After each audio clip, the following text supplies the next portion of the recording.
Hey, welcome to the latest episode of Movie Monks. I'm just gonna be transparent about it because it's an awesome day. We're recording on Groundhog Day, so happy Groundhog Day. Yeah. Not sure how that turned out for you and your region, but actually I don't know what the local groundhog saw either. Isn't there one near these parts?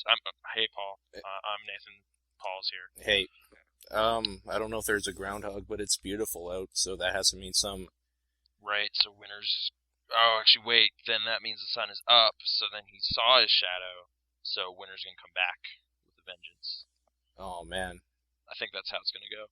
I should probably watch Groundhog Day sometime today, just to be cool, But to do that. I thought you hated that movie. No, I love that movie. I just don't like Andie MacDowell very much, and she's the main love interest. So She's not in it too much, though. No, it's for a while. It's a huge hearty helping of like Bill Murray, and then every now and then she pops up. And unfortunately, she kind of pops up a lot at the conclusion of it all. But everything whatever. Up to that though is pretty gold. Yeah, who's that cameraman guy? He's pretty funny. He's like a comedian. What's his name again? He plays in there's something about Mary and stuff too. Yeah. I want to say Elliot, something Elliot. Chris Elliott. Chris Elliott, yeah. You're right, Chris Elliott. Yeah, that guy was not bad in that either. Anyway, I didn't watch that this week though, yet. So what did you we're watch? just gonna talk about what we have seen.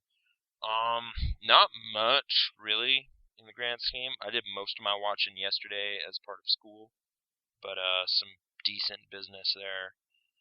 Actually, yeah, getting back to Western type stuff, we did watch Stagecoach.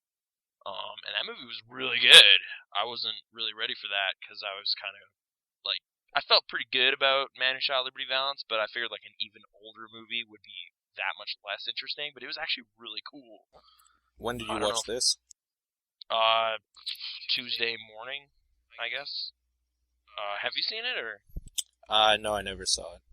I think it's one of the few John Ford films that's actually got a Criterion release out there too. We watched some not amazing DVD of it, but I guess it doesn't really matter. It's I don't know how best to describe it. It kind of reminded me of a road trip movie almost. You got your crazy cast of wacky characters, like the drunk doctor and the gentleman gambler and all this weird people kind of thrown together into this stagecoach.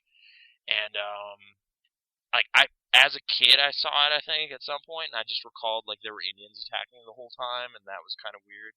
But they actually hold off on doing that business for a long time. There's an hour and a bit of just straight character building and setting up the relationships between everybody.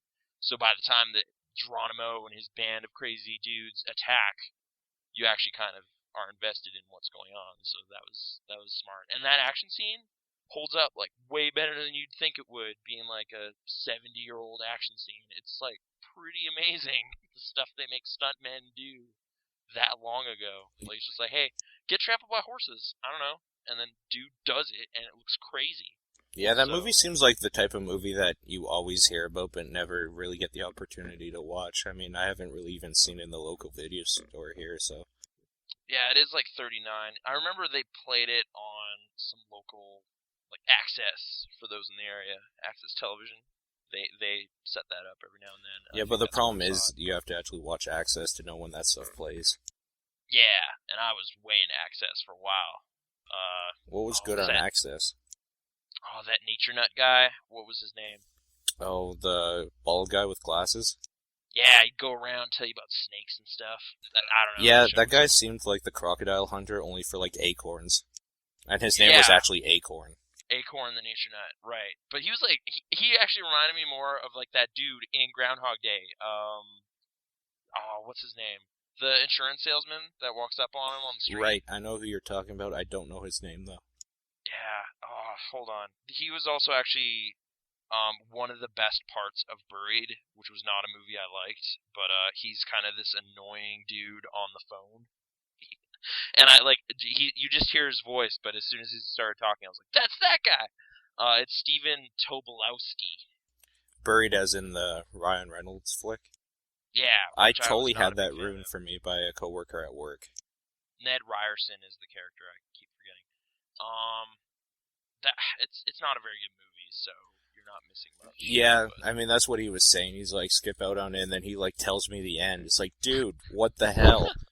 That's alright. I've spitefully accidentally did that once because I was just ranting about how I really didn't like Atonement and then just like ended up saying why because it was the ending. Yeah, And then don't people tell were me like, because I haven't dude, I seen that didn't go either. see it in the theater. And I was like, oh, really? It's been out for like a month, so I figured everyone went and saw it. Like, I kind of forget that not everyone does that, so Yeah, anyway. Yeah, Parade's not great either, but oh yeah, Stagecoach. How are we talking about Steve Tobolowsky? Acorn Acorn and the Nature Nut. the Access internet. Television. They used to air it. There you go. It's I don't know. Good movie. I don't have much really beyond like just sharp action scene in there, like stuntmen doing crazy business that you probably can't make stuntmen do anymore. Like, Um, legally.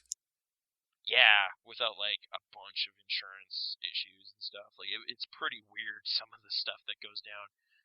Like well shot action stuff too, like just spinning around, like obviously not using kind of rear like whatever the 1930s equivalent of blue screen is, like like stuff in the background, rear projection or whatever. But Right, like like a moving background or something. right, there's some of that, but then there's obviously like a couple sequences where it's just like, no, we're on a truck or something probably filming dudes with a stagecoach and horses as other dudes with horses are throwing stuff at them, and it's like I don't know. It's kind of exhilarating in a weird way. So you've been really getting into the John Wayne movies lately, huh? Well, just in class for like two movies, I guess. But Is your professor, like, is obsessed with John Wayne? no, I think it's just those are kind of some of the more definitive movies of that time period, so you can't really get away from it. You should make him show True Grit, the original. Uh, I don't think that movie like that's like late '60s. I don't know if that really does anything Oh, super. so you go by era then? Yeah, so it's like what was kind of innovative for its time, or setting up basic kind of narrative techniques and stuff What era during do its you time. go up to in that class? It's supposed to be post 1950s, so all the way up to Like now, now? in theory. But I don't remember what the most contemporary movie on the list was. But, Inception? I don't think we'll watch Inception. Kick-Ass? I don't. Again, like I like Kick-Ass. I don't think it did anything super No, innovative. it Like, I'm trying really to think of didn't. a It would movie. just be cool to watch in class. Yeah, I'm trying to think of a movie that would be like changing the way films are or something right now, like film theory stuff. I don't know. I'm no professor. I'll keep watching though. It was good. And later that same day. Oh no, I'll let you have a try. What was one of your films you watched this week? Well, I mean, I know we've beaten this horse dead now, but Clerks 2, you know. All right, I watched that somewhat recently. Yeah, it's a good movie. I watched it to go to bed, actually. No other reason. I wasn't able to watch many movies recently because I've been super busy planning a move and, like, a wedding and all that stuff, so, That's important stuff. important life stuff, so. So Clerks, like, have you seen it a billion times? Then it's just kind of a thing you can turn on. I haven't seen it as much as Clerks 1. I've probably seen it maybe 10 times, so. Clerks 2, really? Yeah, I just turn it on when, like, I'm on the computer and want something to, like, listen or watch in the Just background. have some chatter going on. Right. I have put it on to go to sleep too many times. I've watched it with commentary a few times, so, Yeah, I guess I saw it on Netflix, so I don't get that sweet commentary track. Is it a good one, or? All of them are kind of the same. It's pretty much just him shooting the shit with his friends because they're always in his movies. So, I don't know. It's kind of cool. If you like his podcast, it's pretty much a podcast with, like, visuals. Yeah, and I guess some context, because they'll probably periodically talk about the movie specifically, right? Yeah, and it's weird because, like, watching all the commentary tracks and stuff, like, when I watch a Kevin Smith film now, well, I mean, not now because Red State is completely different, but when I watch them, I know, like, his friends and stuff by name and, like, what they look like because they're in everything, and he always makes reference to them when they're talking in the commentaries and stuff, so I can, like, spot them. Yeah, I always forget. What is the video store guy's name? Which video store guy? Like in Like Clerks? Dante's bro in Clerks. Well, he's Randall, but his name is Jeff Anderson. Jeff, okay, Jeff Anderson. Yeah, he did another movie that I can't remember what it was called now, but It was like a love story that a lot of people either didn't like or liked. It was Did one. you ever see that weird clown movie with Brian O'Halloran? Vulgar? Yeah. No, I never got around to it. I kind of don't care. It's one of Brian Johnson's, one of his friends' films using some of the View Universe stuff, mainly the clown. That's their mascot. Oh, okay. Just yeah, I've heard it's kind of messed up, but I've never seen it. I heard Brian O'Halloran gets raped. Yep. So that's one kind of the cool, I things. guess, if you want to see man rape. I'm just wondering how tasteless that sequence is. Well, You can knowing those people, probably pretty probably tasteless. pretty bad, yeah. Although, wait, let me see. It is rated R, so it's not NC-17. So I've probably seen gnarlier business. Like Antichrist. Yeah, I guess so. We should stop bringing that up every week. It's weird just promoting that movie in a It's weird an way. okay movie. I guess so. Sure. I don't know. That fox was kind of funny, but Yeah, I started laughing pretty like I hard. was ready for that though. There was one animal thing. That deer was not cool though. That was unpleasant. Yeah, Like seeing that, I was just like, what is happening? it was Oh, just an uncomfortable moment with that deer. yeah. Yeah. Well, let's not get into specifics. So, Clerks 2, Rosario Dawson, they're dancing on a roof. Yeah, that's the part a lot of people gave him shit for that movie. I kind of like it though. I don't know, it's fun. Like a full-on dance number. That's not bad. It's not too bad. And I mean, it's a Kevin Smith movie. It's not like it's like Oscar bait. So who Yeah. cares? Let him do what he wants. The donkey business late in the movie was kind of unpleasant. Yeah, I was I was watching that movie. It was my mom's first time watching it with me. Okay. Those movies are weird to watch with your parents. I wouldn't recommend it unless you have like a really open relationship with your parents that you can talk about like everything. Because it's kind of unpleasant being in the same room as the people that gave you birth talking about some of the stuff they talk about. Yeah, I wouldn't recommend that movie to my parents at all. They have weak skins for that kind of thing, so probably not a good idea. Yeah, she was laughing, but I think it might have been like that uncomfortable laughter. Right. This is outrageous, and I've never people talk like what? Yeah, I can see what you mean. Yeah. I guess I don't know. I'm gonna talk about a movie now, if that's okay. Absolutely not. That's not what we're here for. All right, some more Kevin Smith. I'm out of things. I haven't seen Dogma yet. I'm sorry. No, you were supposed to watch The Exorcist. I know. I just if this job thing pans out, 10 free but I rentals won't a get week. into that. I know. I didn't know that, so I hope that pans out. But anyway, we won't jinx that. I watched a remake of that movie I watched last week, which you didn't really know about, but no one Crisscross. does.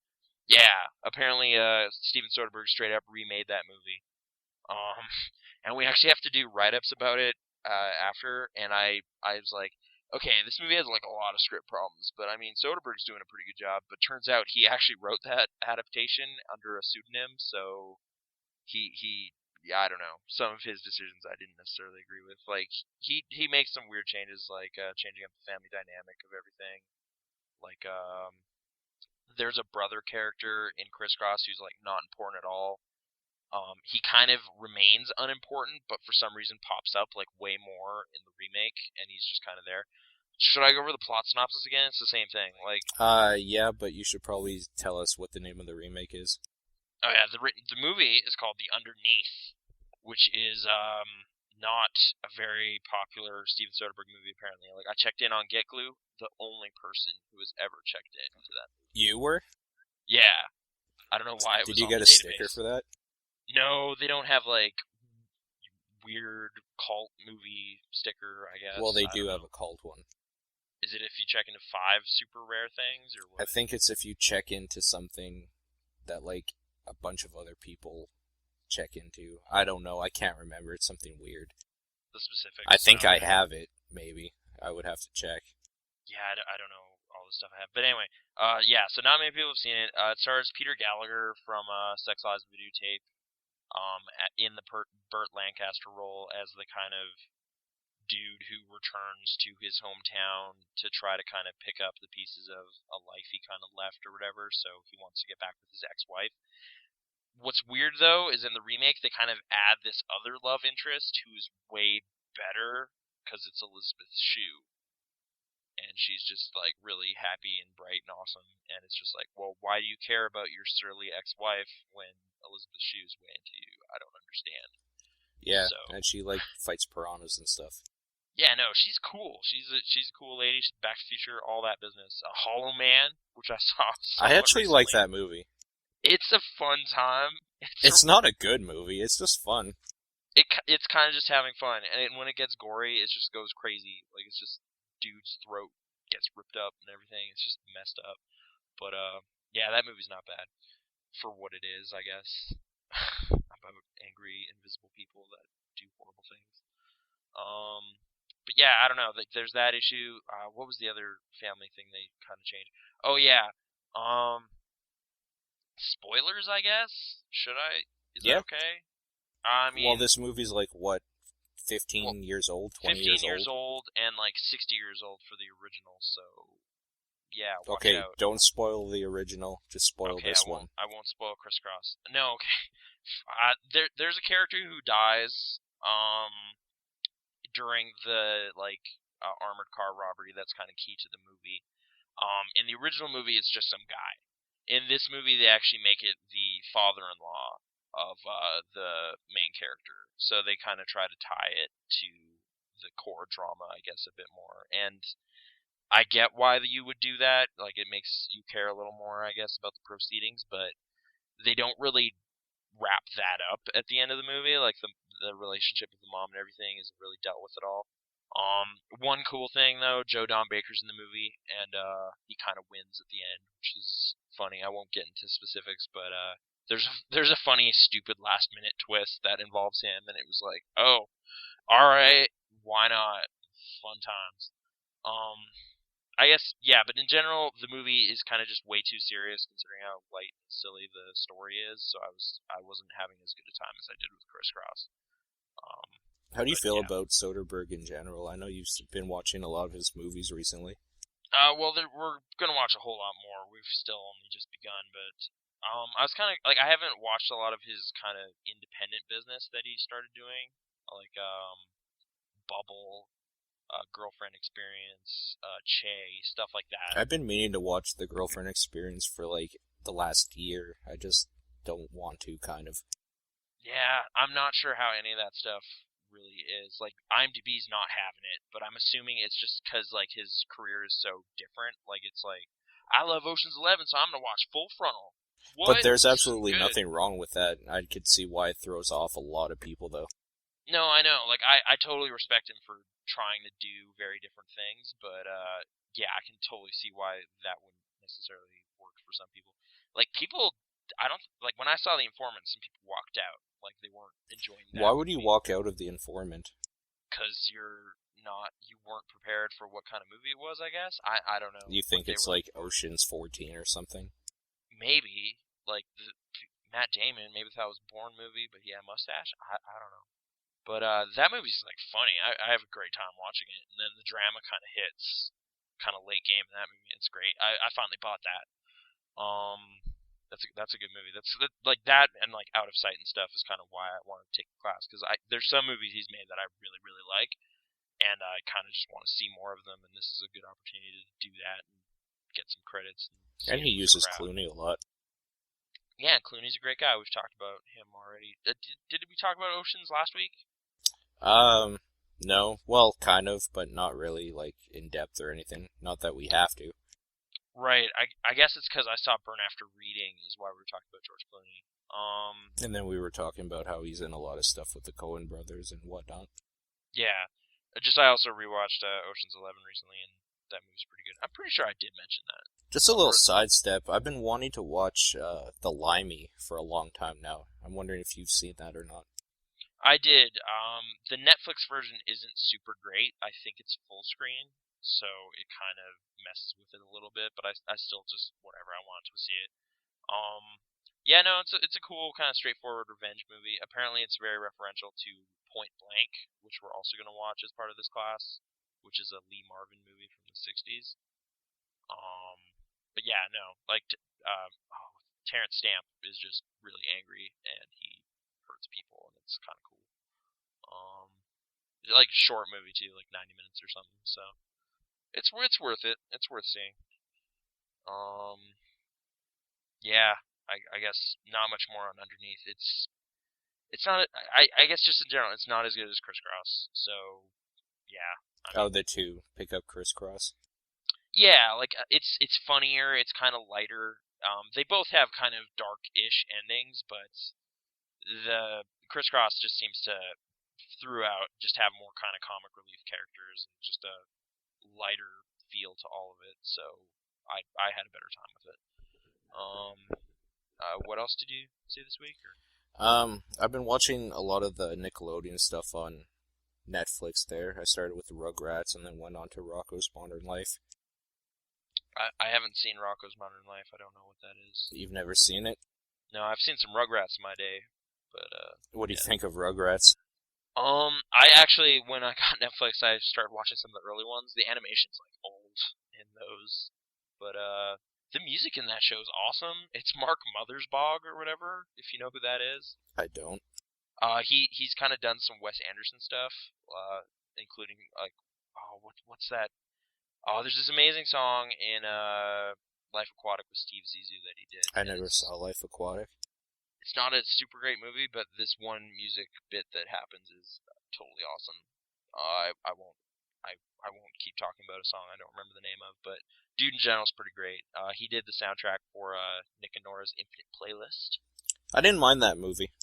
I didn't mind it either, but for as much as I hate Michael Cera. Alright, we've gone over that. I like Michael Cera. Kat Dennings is alright, so. Yeah, she's okay. Who else was in that? It doesn't matter. That movie's okay. I probably expected a bit more of it. But okay, sorry. Rugrats is great. What's this? Rocko? Rocko's Modern Life. I can't remember who created it. He's a dude that's created some other like stuff, I guess. I never saw any of it. Anyways, he described it pretty much as like experimental animation. I don't know, it's kind of weird. It's on the same lines almost as Ren and Stimpy with the like gross out humor, but like not to that extreme. It's more just kind of weird. It's almost like what anime is for like an American audience. I'm looking at this cover. There's a cow and a kangaroo? Yeah, basically Rocko's a wallaby that moves from Australia to America. It's just kind of like chronicling his adventures, I guess. I can't remember the name of the place he lives, but yeah, that big cow guy, that's his best friend named Heifer. Okay, that's Tom Kenny, who you all know as that dude who plays SpongeBob, and I appreciate for his work on Mr. Show. So that's kind of cool. Yeah, Mr. Show is pretty awesome. I don't know if I could say I like SpongeBob, but that's neither here nor there. And I'm also not like 8 years old, so. Right. We're just saying that's what he's into now. Tom Kenny, he's a guy. Yeah, anyways, it's a show that came out in the early 90s. I remember watching it on YTV, if you remember that, back in the day. I think they're still on, they're just not what they used to be. Yeah, with the VJs and stuff. I don't know. You don't remember any of that? The video jockeys, and like between each show they would come on they and like would talk have, to the kids. annoying kind of super hyped up people. All I remember is PJ Katie and her farm. That was really annoying. And then there was PJ Phil, I guess. PJ Phil. Yeah, he did like all the comic book stuff and whatever. They have that game show that was like all about spilling stuff on people. And... Uh-oh or something? Uh-oh. That's it. Yeah, that's the one. I watched a lot of that. They also really far back in the day to the point where like it's really hard for me to remember because I probably was like 4 or 5. They had a video game show where they would like play video games and I can't remember the name of it. It was almost there was like obstacles and stuff. It was almost like American Gladiators only with video game references and gaming at the end. Weird. I don't remember this. Like, I know Starcade and stuff, but that's older, and... Right. all arcade games. And then there was Video and Arcade Top 10, which was literally people standing there playing video games, and whoever got further or more points would win, and they would win a copy of the game and a chance for other prizes, and usually they had a home and studio player with them that would also win copies of the game. This would have been, this was a Super NES time, though, so, like, everything was pretty much Metroid and, you know, all that good stuff. But anyways, yeah, back in the day there, Rocko's Modern Life, I don't know, it's one of those cartoons you kind of grow up with and have nostalgia for. You don't understand it when you're a kid, but when you watch it as an adult, you're like, wow, there's some really crazy stuff going on here, and I can't believe kids were allowed to be subjected to this because of, like, all this stuff they're not allowed to be right now. So it's like weird subversive kind of stuff, or Yeah. that's the vibe I get off of Invader Zim. Like, I don't know why that was on Nickelodeon, but I'm really happy it got out there somehow. Yeah, Invader Zim is awesome. I can't believe how crazy they went with the marketing for that, though. Did they? Like, I guess there's shirts and stuff I've seen around. And I gotta send you a picture that someone posted on Twitter. It's just like, wow, I'm glad you like Invader Zim and stuff, but way to sell out. And it's just like this whole area of a store with, like, Invader Zim backpacks, t-shirts, keychains, like pens, like everything had so the weird. face on it. It was so weird. It's like something Weirdest out of stuff Japan. with that is when you actually read Jonan Vasquez comics. Like, that guy is a dark, weird person. And the fact that he And was, like, awesome. given money to make a kids show. Like, Johnny the Homicidal Maniac is one of the weirdest things I've ever read. It's just, like, the most bleak, black humor ever. And then you're like, hey, let's give that guy a lot of money to market this to kids. Yeah, I know. Which, I mean, I'm down. Like, I have that box set. It's awesome. I listen to the commentaries and stuff, but that show shouldn't have been made, really. Yeah, Great, I'm there. I'm completely there. So, no other film stuff, just a bunch of old Nickelodeon cartoons. Yep, pretty much. Do those it's hard hold to up believe. okay? Like, Yeah, surprisingly. I was looking at the dates some of them came out. It's hard to believe they've been out for 20 years. Like, damn, man. 20 years. Goes by and the fast. animation still looks kind of cool, or? It looks kind of crappy on the Netflix. I bet if they released a Blu-ray and stuff of it, they could clean it up pretty good. Get some vectors in there, not just like crappy pencil scribblings. I don't know. Some of the old animation cells might be kind of I don't know how they restore that stuff. Yeah, but anyway, I'm no expert in film restoration. Although I did watch that documentary on the Vertigo DVD. But anyway, I guess the last movie I saw this week. If is that okay? Moving on. Yeah, moving on. Okay. It's actually not out yet, I guess, here. It was a press screening. I'm pretty sure it's okay if I talk about it, but I haven't written a review yet. It's one of the films nominated for Best Foreign Film, the Canadian movie Incendies. I think I'm going to pronounce that right. Yeah, is it French? Yeah, it's French-Canadian, Quebec. That's why it's foreign. Because even in Canada, they're kind of foreign. I guess. Like they don't want to be part of our country. No, but they're better at making art movies, I guess, than most of us. Than most Except of David us. Cronenberg. I don't know. It's hard to believe, but every Canadian is not automatically ready to go with the art. Yeah, we're not all amazing filmmakers, as it turns out, so it's too bad. But this movie, man, I had no idea what it was about, other than like, okay, it's probably in French, it's Canadian, and it's nominated for this Oscar. I'm gonna say it's good. It's really bleak and kind of miserable, though. I have no idea what this is about, and I have no idea what Incendies means. Yeah, I don't know the translation of what the title means either, and I don't want to get into some of the final stuff that happens in the movie. But basically, the movie opens with the movie opens with like a Radiohead song and like a bunch of kids getting their heads shaved. Which Radiohead song?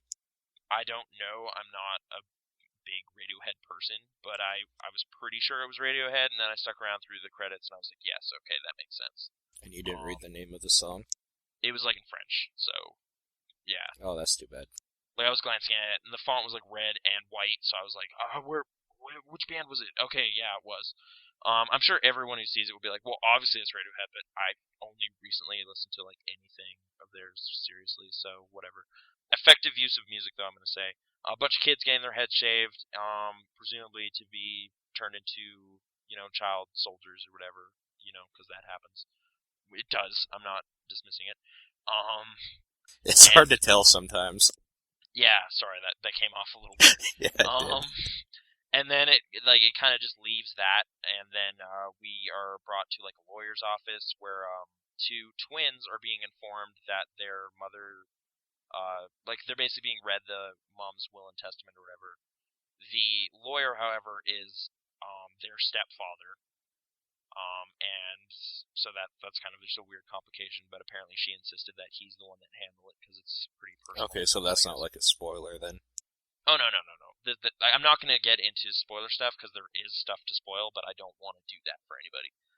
They are basically handed two envelopes. The sister is handed one that says like, "Give this to your real father. He is actually still alive." And the other one is handed to the brother, and it's like, "Go. You actually have another brother. Go find him and give him this envelope." So then the movie is kind of like they obviously haven't heard any of this business before, so it's shocking and whatever. The son is probably my least favorite character in the movie just because of his attitude. Like he's super dismissive and like, oh, I don't want to do that. So immediately disliked him for some reason. Fortunately, he's not in the movie for a good chunk of it. So are they kid actors, or like how old is? No, they're like 18. Okay, so they're young adults then. They're young adults. They're maybe 20 or something. They're young people. The daughter kind of immediately is intrigued and takes up the quest and heads out to the Middle East, I guess Palestine area, to kind of dig into her mother's past. Then that's kind of when the movie starts doing some Godfather 2 style business, where it shows like the flashback story of their mother's kind of journey and stuff at the same like intercut between it. Right. Which was pretty awesome. Like that was pretty effective stuff because they would basically set up a sequence by the daughter receiving some information or whatever, like, hey, your mom used to go to university here. You should probably go check that out. She used to work for the newspaper and whatever. And then you cut to the mom, and then you actually see that happen. Like you see her time, like with at university, worked for the paper and stuff when like a bunch of military forces occupy the area and shut it down and everything. I don't know the history of Palestine in like the 70s and 80s, so I can't speak as to the authenticity of some of the stuff that happens, but it seems pretty authentic, I guess. I'm not an expert in that field though. And some pretty messed up business happens. Like they kind of one of the first flashbacks you see of the mom is kind of like her decline in health or whatever. And she obviously just kind of looks like weirdly traumatized or whatever, so like she has a past where some bad business went down, and yeah, some weird stuff happened to her. I'm not gonna like get into specific details. Basically, just like violence against kids, like weird, like people dying, getting shot, craziness happens all around her. A good sense of tension through most of that stuff. Everything that makes an Oscar film. Kind of, I guess. But like legitimately, like it was just a kind of compelling story, and the pacing of it is definitely kind of like solemn and kind of contemplative, I guess, for a good patches of it. So it might be a little slow for some people. It's like 2 hours and 10 minutes. It being in French probably won't help a lot of people. Like this is a movie for people who aren't afraid to go to the art house and get depressed. Okay, so this is a French subtitled movie then. Yeah. Okay. Oh yeah. There's like a couple little bits of English throughout, but 99% of it is in French, and then some of it's in Arab or whatever, but they don't translate that because the characters don't know what they're saying either. Right. So it kind of makes sense. But yeah, no, like it has kind of a cool narrative structure to it, with the two stories kind of constantly echoing each other, I guess. Then the other, like the brother, comes back into the mix of things once they kind of catch up, I guess. Like the flashback story kind of ends, and then it just goes into the final revelations of what all happened and whatever.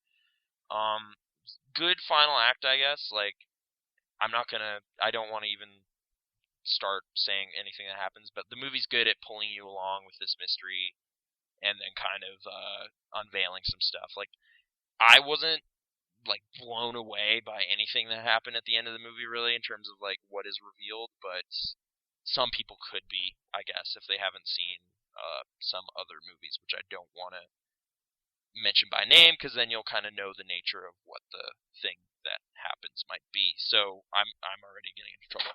It's good. It's a good movie. It's really depressing though. So yeah, and weird, like violence against kids. I'm gonna say, just to iterate, happens, and it's messed up. Like, I mean, like you've seen Planet Terror, I right? love Planet Terror. Yeah, I do too. And that scene where the kid shoots himself in the face, hilarious. Agreed. This is not that. This like treats all that stuff with like gravity and like weird harsh brutality. I guess like Kick-Ass we brought up too. Like it's kind of that feeling, but like the movie knows that that's messed up and treats it that way, and it's pretty messed up. So Just a side note, yeah, incendies means fire. okay, good. That's incendiary. It makes a lot of sense when you think about it. I feel like a moron. So knowing the name is basically like fire, does that kind of make sense with the movie, or is it kind of one of these things that's like, yeah, that name means nothing? Or is it just an arty? Yeah, exactly.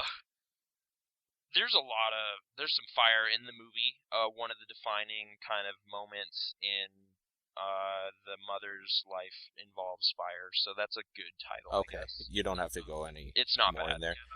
Yeah, I'm not gonna get into it, but like, yeah, stuff gets burned. And okay, it's so if you like this movie, you will probably also enjoy City of God. Okay. But it's less overtly stylish, I guess I would say. Barbarian Invasion. No, I haven't seen Barbarian Invasion. Sorry. What was the one I was thinking of? Well, one of them is 4 months, 3 weeks, 2 days. It kind of reminded me of in terms of just like bleakness and kind of historical fiction, I guess. Have you seen that? I haven't. No. It's a depressing movie too. It's yeah, set in Eastern Europe during like oppressive government stuff, and a lady's trying to get an abortion. It's not a fun time. What if I don't want to be depressed? If you don't want to be depressed, you probably shouldn't watch any of these movies. There was another one that was a pretty. Oh, Lives of Others is the other one I would compare it to, for the same reason. Okay, so all in all, I don't know, just a quick like, out of 10, what would you say? Just probably like an 8. So it's like theater worthy. Again, with the caveat that you can put up with a movie that is not going to like have a dance number at the end or whatever, like Slumdog. It doesn't Slumdog Millionaire and just be like, and now it's all fine, yeah, party. No, things happen. It should probably also be known that, like, as far as normal moviegoers go, you are not a normal moviegoer, and people looking for a good time will probably not like a lot of stuff you like. I know, so that's why I kind of feel obligated to be like, hey, I liked it, but maybe don't watch it, kind of thing. So, like if those 3 films I mentioned sound interesting to you, let's put it this way: if you have heard of those 3 films he mentioned, you might enjoy this. Maybe. In terms of City of God, I only bring it up because again, like the weird child violence stuff. Like it's not that kind of pacing or like zip wow style kind of stuff. It's well shot and everything. Like I was actually quite impressed with some of the uses of on location type stuff. But yeah, it's not a quick, fast paced, flashy movie. It is very kind of solemn and. Do you happen to know who the director for this is? Serious. No, I just again no knowledge of this movie. So like if this wins, it might be safe to say it's probably one of his like most known movies, maybe. Whoever this is. Yeah. He has to have released something else if he's like in the Oscar running. Well, probably. I don't know. Like going in, like I haven't seen any of the films on the other than this one now for the best foreign film. So I was like kind of previously annoyed, like, oh, why wasn't Mother nominated? This I can say deserved a nomination. It's a strong. Yeah, movie. I should be watching Dogtooth soon, so we might be able to talk about that a little bit. Yeah, I was thinking about that, and I like watching this and knowing what I know about that. I found it kind of just weird that it's like kids getting messed up is just Did you ever that's see what the movie porn films Kids? are about. Kids, no, which I don't want to really. Yeah. This director has like 9 things. A couple of them are short films and So documentaries like and stuff. nothing really Last in the movie, limelight or anything. no, like last year apparently the movie Polytechnique, which is about a massacre in '89 in Montreal, which I've never heard of, but that sounds pretty messed up. Some misogynistic serial killer or something. I don't know. Dude's been making movies for a little bit. He knows what he's doing. But anyway. Oh, I guess we should say his name. Dennis Villeneuve. I apologize to French speakers. Yeah, we're not actually everywhere. like stereotypical or racist or anything. We're just stupid. No, like, dude, some of my favorite music's from France. Daft Punk. Like nothing. Sure, Justice, Danger. Check that out. It's got an album coming out. Anyway, but yeah, I guess final thoughts. Incendies is good. Yeah, watch it. I will. If you know that kind of stuff. And yeah, Dogtooth. I know nothing about Dogtooth. I kind of want to keep it that way going into it because I think it'll be amazing. Okay, I won't tell you what I know because yeah, it sounds rough. I don't know. I'm interested in seeing it. Well, I know they were talking about it on the behind the screen door a little bit, and it sounds interesting. I guess. Yeah, I read their review too, and it's from that stuff. What did they give it? Out of curiosity. I keep saying, yeah. What did they give it? 4 out of 5. I think. That's pretty good. Quite liked it. Who was it? Yeah, no, it's supposed to be good. Alex Morrow. Why are we talking? Anyway, news. I guess news. Should bring up news because that's all I've seen. I think that's all. Yeah, it's been a pretty drought week. Yeah, there's in theaters and stuff too. There's not really much that I'm interested. What about in the right? Like I kind of want to see it, but then I was reading stuff that people were saying, yeah, what you think you're going to see from the trailers, you're not going to see. It's like PG-13. I don't like demon movies really. Like if I'm gonna watch any possession movie, I'm just gonna watch the one people keep talking about, The Exorcist, and I kind of want to see The Omen, even though it's not. You never saw The Omen?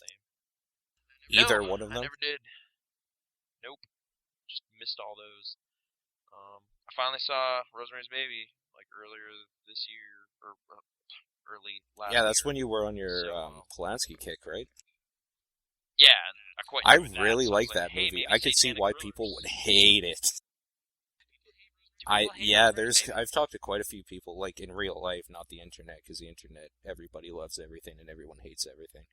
But a lot of people, I don't know, they can't stand that movie at all. They think it's stupid and slow and stuff. But I'm like, you're not looking at it from the right perspective. I don't think many people that don't like Polanski are looking from the right perspective. You have to kind of know what you're getting into. Yeah, like it's not about instant payoff, which I kind of enjoy. Like he holds off and then punches you, which is or good. sometimes just a slap. I don't know. But I mean, that's okay too, depending on the movie. Did you ever see The Ninth Gate? There's something waiting at the end. Yeah, I did. Really like that movie. I think we mentioned it. No, it's good. It's good as well. How did we? Oh, Satanism. Yeah, news. Right. News. None of it pertaining to Satan though, so I have no good lead-in for that. Superman. He's been cast. He could be a demon. And it's dude, like Henry Cavill, maybe. No, I mean Superman. So, I don't know who he is. If you think that, like, he probably goes against the Catholic dogma because he's like basically a god. I guess so. Okay, so Superman is a demon. Anyways, playing this demon now is Henry Cavill. Right, who apparently was a big deal on The Tudors, which is a show I never watched, and that's it really. Like he's kind of a new guy. I can't say I know the name. I can't say I know the name. Yeah, I have nothing really against him, obviously, because I've never seen him. And as much as I love John Hamm, like people were right, and he was right. He's too old for the part, and that wouldn't really work. So I don't know. What about Christopher Reeve? He's dead. No, I mean, what did you think of him as Superman? Oh, he was perfect. He is Superman. What are you talking about? He was perfect casting. Even in those terrible movies, he somehow brought some sort of, heart to the He's whole thing. Dead. No, I was like, I thought you meant like why don't we cast him? Yeah, that I would was be a huge actively, reason like, why we baffled. couldn't cast him in a movie. Right. No, no disrespect to Christopher Reeve. He's Yeah, amazing. he seems like a good guy. I thought Brandon Routh was okay too, to be honest. So I wouldn't have been disappointed if they just said we got him back. But I guess they're going in a different direction. Zack Snyder, I still don't know how I feel about him. I have the Watchmen now. I've been I'm meaning thinking about to watching talk it with you again. about this for a while, and I think now might be an okay time to do it. What do you have against Zack Snyder? Zack Snyder, I have Watchmen What's wrong with against the Zack Watchmen? Snyder.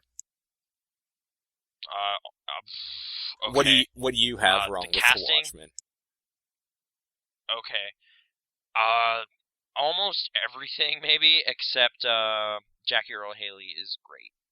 So yeah, and I like Patrick Wilson, but he's in the wrong role in that movie. He should have played Dr. Manhattan. Just saying.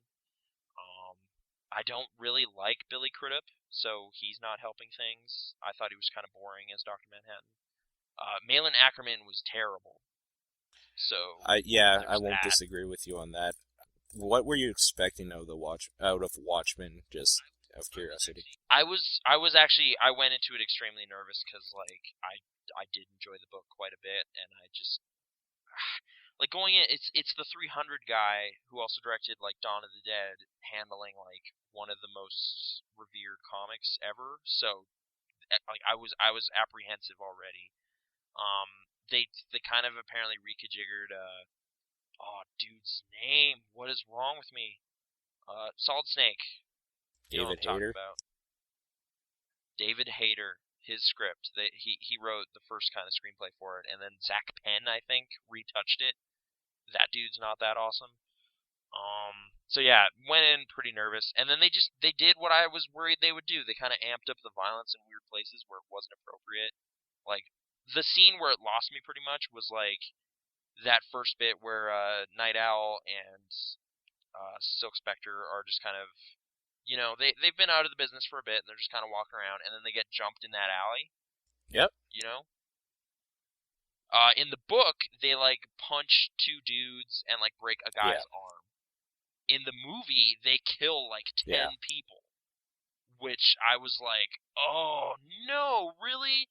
Like they went from 0 to like a million% in like no time at all. I was so annoyed with that scene because it didn't really seem to fit the characters either. They just casually murdered some people, and then they're like, "That was fun. Let's go home and have sex." Like, what? No. Oh, you missed it. So yeah, that whole tone to the movie with like amped up violence really didn't. Okay, I see where you're coming from. You're coming from the guy that's a fan of the original source material, obviously, which like I would maybe say probably like at least 60% to 70% of the people that were interested in this movie at all were. I went into it. I like the source material. I understand why they did stuff for a movie because let's be honest, that source material in a lot of spots would be kind of boring as a movie, like for the masses. This is a movie for everybody. I wish they didn't exactly tailor it to the masses. I don't think they did a good job of that either, though, because that movie didn't do especially well, and it's still kind of dry and weird and self-important. How do you mean self-important? And like it's just the handling of the material, just like setting it, like they had to set it in the 80s, I guess, but it just seems kind of weirdly removed from time, and Richard Nixon's in it more than he should be. Yeah, he shouldn't be in anything. What do you think of the ending? The change to the ending was kind of a bummer too, although the original ending is just really I weird. thought it was necessary for the movie. But they kind of have to distract, like the whole notion is you got to distract humanity from fighting amongst itself, so how are you going to do that if American-made super dude destroyed everything, Like, that doesn't help the situation. Like, it didn't serve the same plot function. Like, it kind of made sense, but I don't know. I'm gonna watch it again. I have the director's cut. Like, see. Right, but it was one of those things where he attacked American soil too. Right. So like he was right. So hopefully that balances it out, like a fail-safe. Well, as far as the world saw him, he was rogue, right?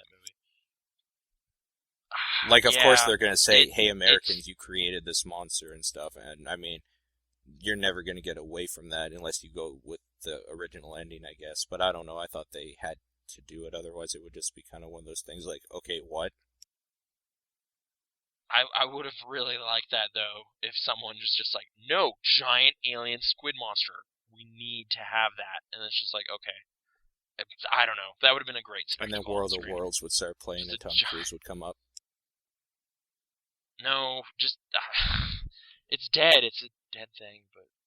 How did they tie that in, either? Like, it was like the guy who bioengineered the thing was somehow tied to the whole thing, or he was the artist on that comic book, or something. I don't know. Whatever. Yeah, that movie. But anyway, Zack Snyder's Superman. He does slow mo a lot, so that'll be cool, I guess. Whatever. Do you want to talk about Lois Lane? Yeah, let's talk about Lois Lane. Okay. Apparently, one of the I don't know. I'll watch Watchmen again. And we'll finish that. Well, I mean, it's one of those things. I can see where you're coming from, and I don't necessarily disagree with you. I don't know. I found it kind of weird because I hadn't really got your side ever. I've just kind of heard you on other podcasts, just every now and then, make a snide remark against Snyder. Just be like, ugh, Watchmen. Yeah.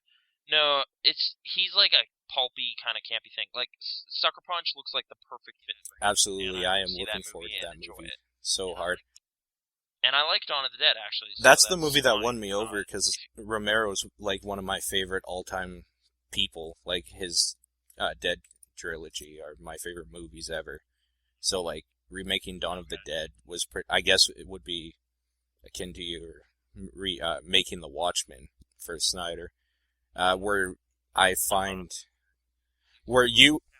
It's impossible. Right, where you found he failed with Watchmen, I think he succeeded with Dawn of the Dead. He did his same sort of campy, weird stuff. He kind of missed the whole point of, like, why Romero did stuff as, like, you know, a commentary on social situations and how people react under, like, a mass chaotic thing going on.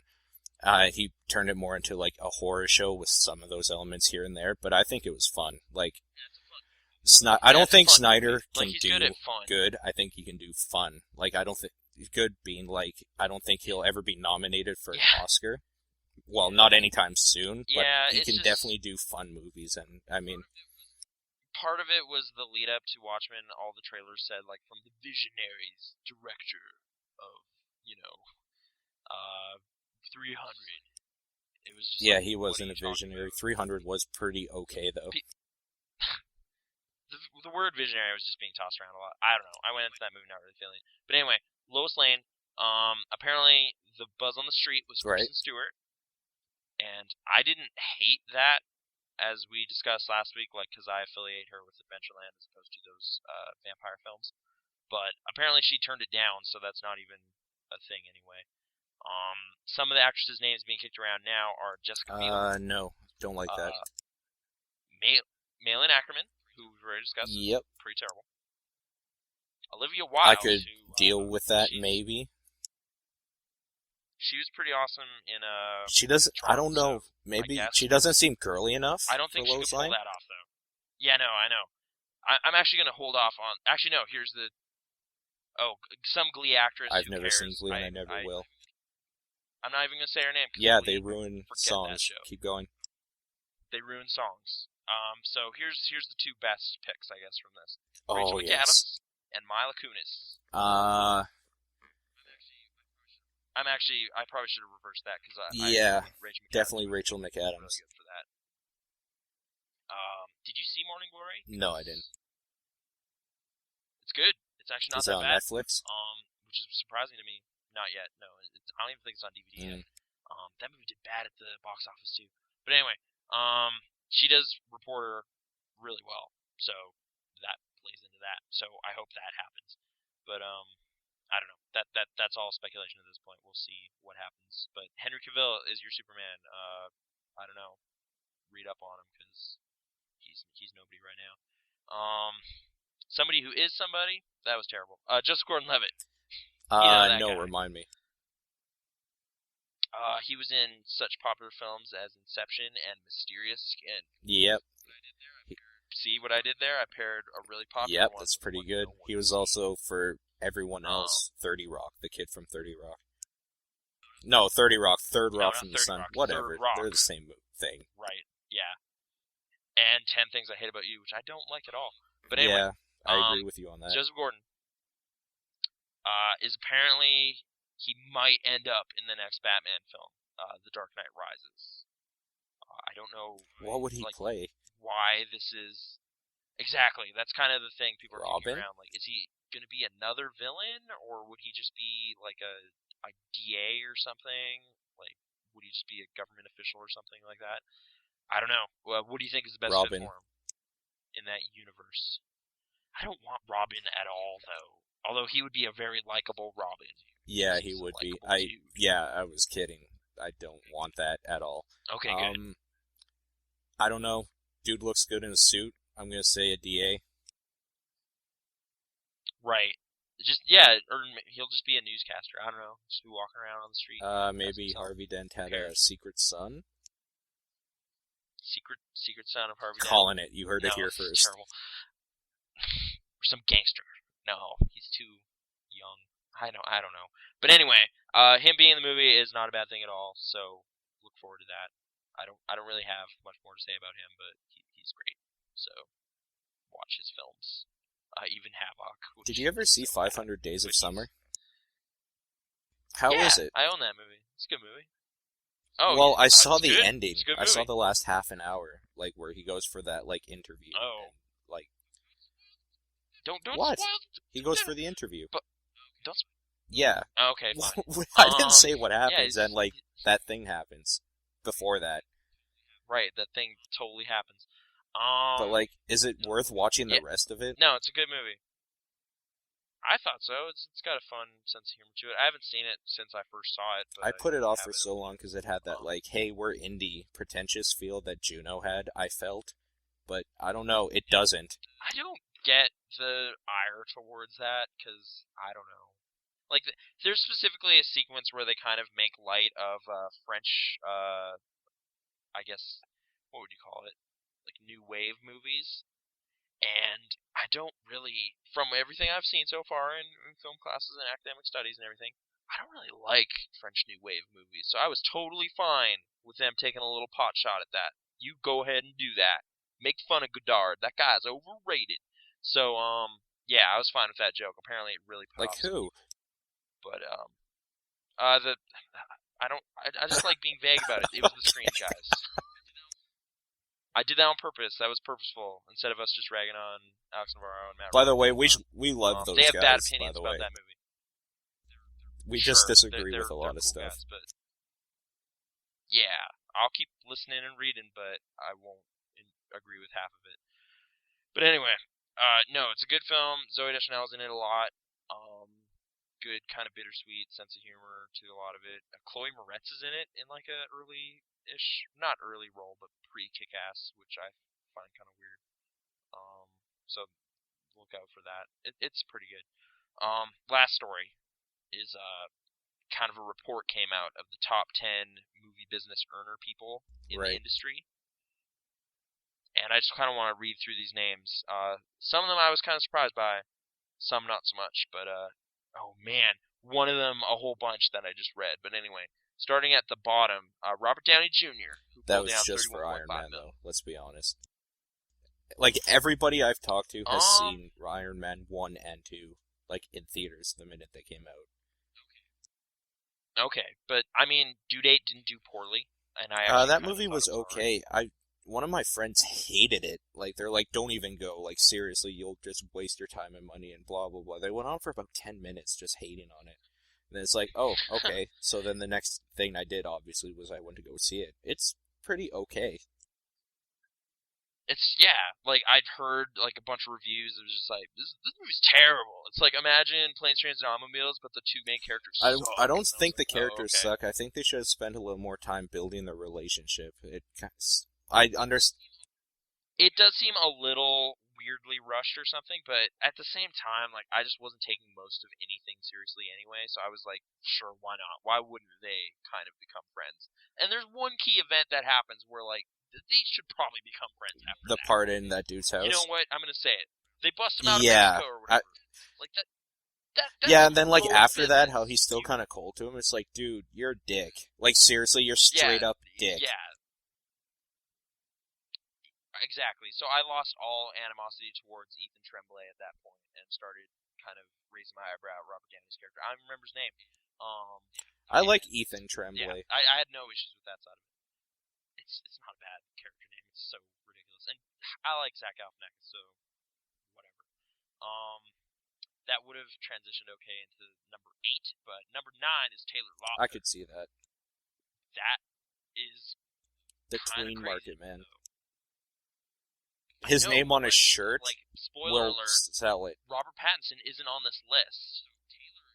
So Taylor is like doing some good business deals or managing his money better or something. I don't know. I was kind of surprised he was able to do that. 33.5 million, Yeah. by the way. That dude's I don't got know, man. bank That now. guy's pretty That's ripped. crazy. Yeah, so he just shows up somewhere and people. I don't know. If I had to something, choose, I don't know those movies, but I'm totally Team Jacob. I'm just saying because like that dude seems like a guy you could hang out with and have like a pizza with, maybe. Although probably not because he would want to like bench press you after to work it out. Where like Robert Pattinson looks like he would just be crying the whole time. Oh, I am also a Team Jacob supporter, I guess we should say. He's got a more down to earth kind of approachable thing as opposed to like the weird ghostly vacant Keanu Robert Reeves Pattinson like thing. almost. So yeah, that's a fair comparison, I guess. Like, where's Taylor Lautner? He's just and wasn't he Shark motorcycle, Boy? You know, and he just wants a friend to hang out. Shark Boy's a good guy. Shark Boy. Good kid. So maybe he invested that Shark Boy money, and he was also in that Valentine's Day movie, which like every girl I know was like swooning over. So I mean, he's done some good stuff. Oh, he was in that?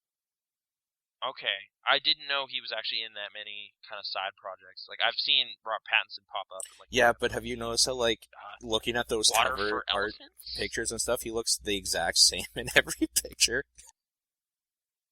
Yeah, he's kind of got the same pale, moody That's his thing, I guess, which works for the 13-year-old crowd, but I don't think it works so much when you get, like, older than 18 and realize life isn't gloomy.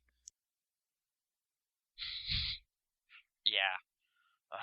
But anyway, good for him, I guess. I have no hatred towards him. Todd Phillips is number 8, director of Due Date. So that's it would have worked pretty nice. So well, that dude looks like Gregory House, kind of. Who's Gregory House? MD. House. Okay. See, I don't know that show well enough. If you said Hugh Laurie, I'd be like, okay. Yeah, I see what you mean. I mean, I don't know. Hugh Laurie looks different than House and some stuff, so I don't know. I guess just a brief. What are your thoughts on The Hangover? His big breakout. I like it. It's definitely the type of movie you want to watch with some buddies or like in a full theater. Watching it alone, it's kind of dry.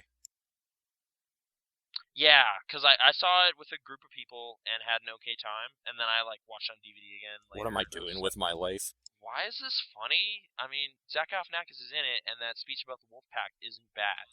I'll say every part where he's primarily like there is okay. Everything else is mediocre like at him best. Kicking at that kid's phone is pretty good. What's that? Sorry. Like that kid's taking a picture of him or whatever, and he just kicks. Yeah, that's pretty good. Thought that was kind of funny. Thought that was alright. I don't know. I think for how many good like people were in it, it should have been better. Like I love Ed Helms; he's okay in it. Bradley Cooper was okay in it. Like they're all just kind of okay, and I don't know. Maybe it's just that they don't have like as good chemistry as you would think they would have together. It's one of those movies that you just like literally you have a few drinks with your friends or like whatever. You're just hanging out, having a good time. And, like, you all kind of laugh at the stupid parts and mimic it at the time, but it's not something you quote and, like, laugh about.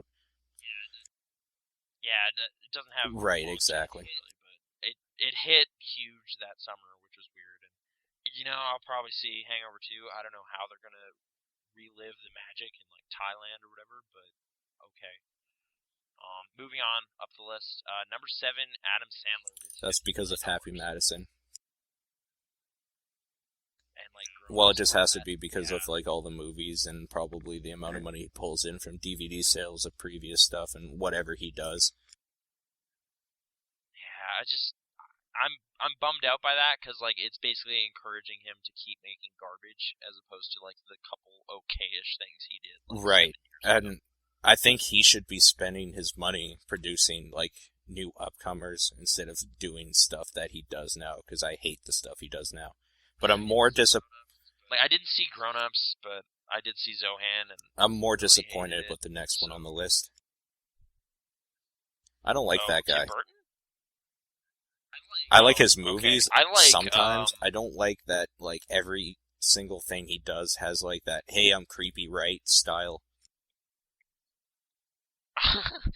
To be fair, I haven't seen like Corpse Bride and stuff. I did find it weird that his name kind of dominated the marketing of Nine, even though he didn't direct that movie. Yeah, wasn't he just, like, a producer? Yeah, him and the wanted director kind of produced that movie. I don't even love that movie. It's just like somehow that became associated with the Tim Burton brand. And the thing that I think that bothers me is all the movies that he does without that, like, style are, like, my favorite movies of his. Like, I loved Big Fish. I thought it was awesome. Mars Attacks and Ed Wood. I haven't seen that in a long time. Ed Wood, all that stuff kind of still maintains some of his Tim Burtonisms, but it's done in a different way. Yeah, in the good way, not the, like, pretentious way. Like, it's like when he's restrained, his movies become better all of a sudden. Yeah, because, like, Tim Burton, like, $53 million, I guess you should say. Like, Alice in Wonderland was a movie, like, when I first saw concept art and stuff, I was like, wow, this is, like, a perfect universe. And then you saw the movie, right? Yeah, and then I saw it, and I was just kind of like, alright. Like, I was just totally underwhelmed by all of it. So, except that lead actress was pretty good. I'm not going to take away her. And I had a problem that he ruined one of the best operas ever with Sweeney Todd. That movie is terrible, but that is an awesome story, and if you ever get a chance to see it in the local, like, Philharmonic Orchestra and stuff, it's really good. See it live? Okay, yeah, because, like, one or two of the songs seemed kind of cool, but, like, something about the movie, yeah. The critics loved it, too. That was a pretty big hit. The way I saw it originally, it almost has, like, it's a dark humor, and I don't know, I didn't get any of that. I just got crap from what he produced, but whatever. I like Johnny Depp, though, and that kind of conflicts things, because he's in all of his movies. Yeah, so, that guy... Yeah. Ed Wood, though, man, that was a good movie, so I like Tim Burton up to a point, I guess, and then okay, kind of drops off. Yeah, I'm with you on that 100%. Like, I never saw Charlie and the Chocolate Factory. Did you ever see Willy Wonka and the Chocolate Factory? Yeah. The original, parts of it, back when I worked at a video store. Go buy it, watch it, and keep that as your memory of that story. I like Gene Wilder a lot, but I don't know. That seems to me maybe one of those movies that, like, a generation of kids grew up with it and they love it, whereas I grew up with, like, Space Jam, so that's my Willy Wonka. The Space Jam? Yeah. That's a great movie. Michael Jordan. Bugs Bunny. Gene Wilder of our time. Leonardo DiCaprio is number 5, and just lumping that in, Christopher Nolan is number 4. Yeah, so together they made 62 million, 71.5. Pretty much. Which I'm happy to see. Those are some of my favorite dudes working in the industry, so nice to see. Nice to see that happen. Inception did big, obviously. Shutter Island did quite well actually really well. That's like Scorsese's second highest grossing movie ever. Yeah, it's nice to see Leo get his, and Nolan, keeps climbing up there. Steven Spielberg, that's because he released Avatar like 20 times. Steven Spielberg? Oh, never mind. I thought you... Yeah. Don't you sully the name of Steven Spielberg. No, we're going to get to that later. Right. No, I thought you were a little... I was getting ahead of myself. I got excited. I'm just annoyed that somehow your brain had, like, the Freudian slip of mixing up those two. Because one is great, and one is not. You mean so Spielberg's great. the not but so anyway. great, right? I know, I'm kidding. What are you talking about? I just wanted to hear you freak out. I'm in an irritable mood, apparently. Okay, Steven Spielberg, he didn't direct anything this year. I guess it's just all the producing work he does. Trying to think what noteworthy films he's produced in the past, like produced? in 2010. Yeah, because his name's on a lot of stuff you wouldn't expect. Like he's the executive producer on True Grit, as it turns out. Well, his name's on like everything. That's fun. You don't make a movie Yeah, no, he's definitely anywhere without tied his into a name lot on of it. stuff. Without talking to Steven Spielberg. He's at like some the point, Don. and then You have to ask his permission. before you can get well past a certain budget point. Maybe, Yeah, because he's the only one that can afford a lot of Let me just see movies. what his production credits are. I'm looking forward to Tintin. Cowboys and Aliens. Oh my god. Yeah, that trailer was really good. Yeah, not much in 2010 really. Like the Pacific, the HBO series, Hereafter, the reasonably well received The Eastwood flick. Clint Eastwood movie.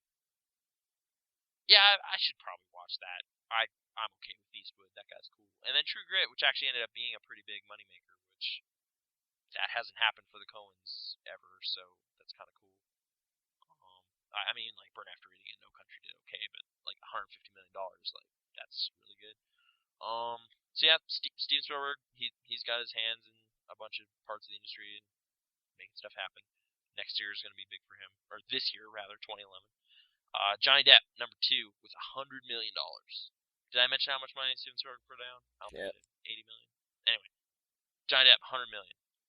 I don't. How did The Tourist did really poorly? I don't know if you know. I'll be honest That with movie you. didn't really I succeed. did not want to watch it. I just didn't care. Oh yeah, right. Alice in Wonderland was last year, and that movie did gangbusters business, like $1 billion. How did Public so Enemies do? that. That was 09. Yeah. Apparently okay. Yeah, because I know a lot of people wanted to see it. I don't know how many of those people ever reported back that they saw it, but I heard some bad things about it. It barely broke even in this. Oh no, it didn't quite break even in the States alone, but then overseas it did pretty well. So 115 million profit around there. I didn't really like it. I'm gonna say Public Enemies, mainly because of the style of the filming. People have brought this up before. This is not an original thought at all. But he basically, like Michael Mann, basically is like, "Hey, digital handheld cameras in the 30s," and it was like, "Okay, no, you did it wrong. Yeah. You did a bad job. Like that doesn't fit subject matter whatsoever." Oh, whatever. Despite like some elements of that movie being totally fine, like Yeah, Johnny I was Depp going was to ask actually how he pretty is good as in it. Dillinger. Marion Cotillard was good. He's good. He's good. He has like some of the best scenes in the movie are because of that Johnny Depp swagger. You know, he's got some business going on. Marion Cotillard actually was really good in it too. Um, so yeah, there's quality stuff in it. It's just like the way that story is presented to you just doesn't fit what you're seeing, and I was kind of annoyed by that. And number 1, like far outstripping Johnny Depp's 100 million. James Cameron with 257. Yep, he could buy Johnny Depp 2.5 times. Well, this isn't the worth of each Maybe person, it should be. but I see what you mean. Yeah, like this is how much you're worth. No, this is just 1 year of earnings, so those guys are all significantly wealthier than those. Okay, like I was saying before, we all know why Cameron's there. Let's be honest. He milked that like every month it was released somehow. Somewhere, but yeah, that I don't want to. I've spent like a year just slamming. I'm not slamming Avatar. I like the movie, even though it is Pocahontas. I like it because, or I don't like that it was released like literally every month. It was re-released into theaters in 3D or IMAX or blah blah blah. Then the DVD, then the Blu-ray, and the 3D. Like it's just. And then it came That's back just again terrible. for a little bit. It didn't do super well on the re-release though. So, like people were kind of like, "I own that now. What are you talking about?" Which made sense. But yeah, that movie cleaned up overseas. You have to give him some credit for actually using 3D the way it's supposed to be done. Like the first person to actually do it. I guess I gotta give him some credit for realizing some of the limitations of 3D and working within that and making a big eye-popping spectacle for everybody. But Industrial Light and Magic, I'm not gonna take away anything from them. They did an extremely good job. But the creature designs behind the effects work they did were really, really poor, I'm gonna say. Like that horse had 6 legs. I agree with you there. Like that panther had a weird thing on its head, and now it's an alien. Like it was just some of the laziest business ever in that part. But it looks real in a way. The CG was really good, but He still holds a place in my whatever. heart because Anyway, he made Aliens. he did make Aliens. I have no problems with the early Terminator stuff either. I try to just like James Cameron had some stuff going on. You know what? True Lies is That awesome. movie's fun. He's snapping necks. Tom Arnold's there. Jamie Lee Curtis dancing around. They should make a sequel to that movie in 3D. I would pay to see that. Now that Arnold's not a governor anymore, they need to make that happen. Yep. They should team up. True Lies 2, like Return of like his name's Harry. Casper. I can't remember his last name. It's awesome. I should see that again. Is there a good release of that?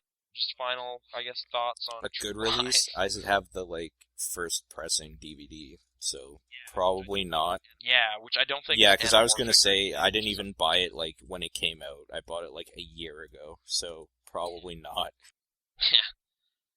Yeah, that movie needs a proper Blu-ray or something. The Rock too. The best version of The Rock is the Criterion. I haven't found that anywhere. Which I love that movie has a Criterion release, but yeah, the regular DVDs of that are garbage. Just don't even. Yeah, I have it. Garbage compared to the majesty that is The Rock. You need to see that quarter spinning on that table. Yeah, that movie is awesome. Yes, it is. Anyway, True Lies also great. James Cameron, he had it.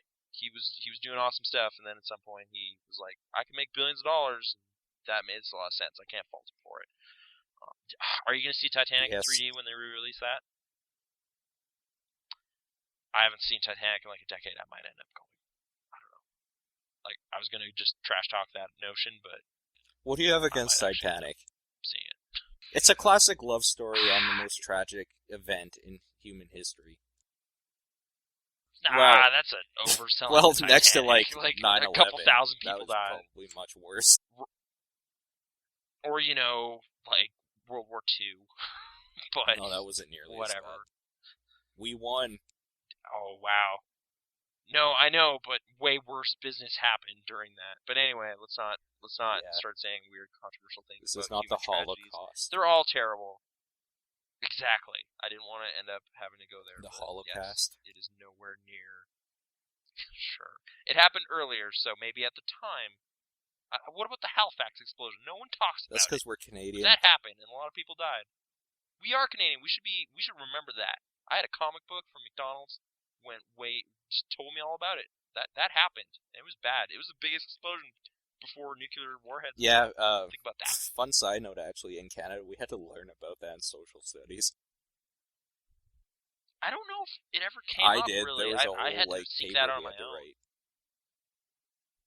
That's great. That's something you should learn about. Kids should learn about. I'm sure it's the same way they Halifax explosion. Talk about the stuff that happens in Boston and the Great San Francisco Fire and all that stuff too. So. Oh right, I guess regional kind of business, or just important. I should read up on the San Francisco Fire. I don't know about that, as I should. Was it also an earthquake kind of happened? I can't remember what happened. The problem is, or was there a Great Chicago Fire? We're mixing these. Something happened in San Fran. There was earthquakes. Yeah. Anyway, again, we're not geographists or historical geography events, majors or whatever. Not necessarily our strong suit, but hey, history's important, and it rewrites itself. About the Halifax explosion. Sure.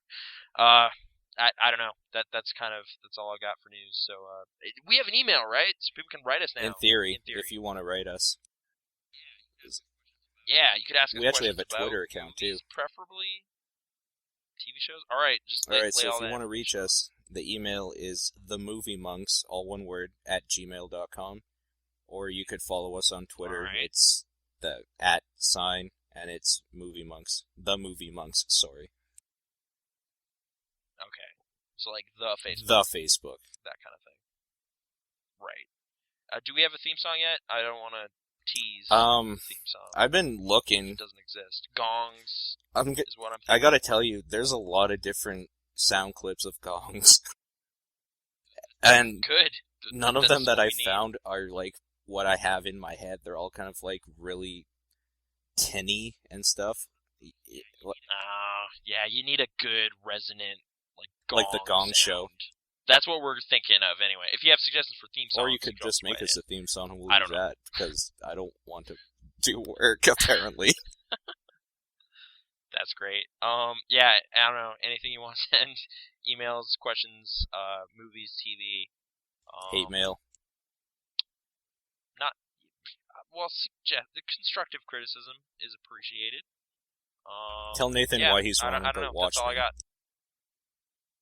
Sure, yeah. If you want to debate me on some Watchmen stuff, just like, hey man, you got to get over the book. Like, it's a great movie on its own. Maybe you're right. Or tell me why I'm an idiot for liking it. Either way, whatever opinion you side with, it's fine. Write in. Again, just hit us one more time with that email. And that's themoviemonks@gmail.com. That's TheMovieMonks@gmail.com. All right. Good stuff. And yeah, Twitter, the Movie Monks. So yeah, happy Groundhog Day, and See ya. Catch you next time.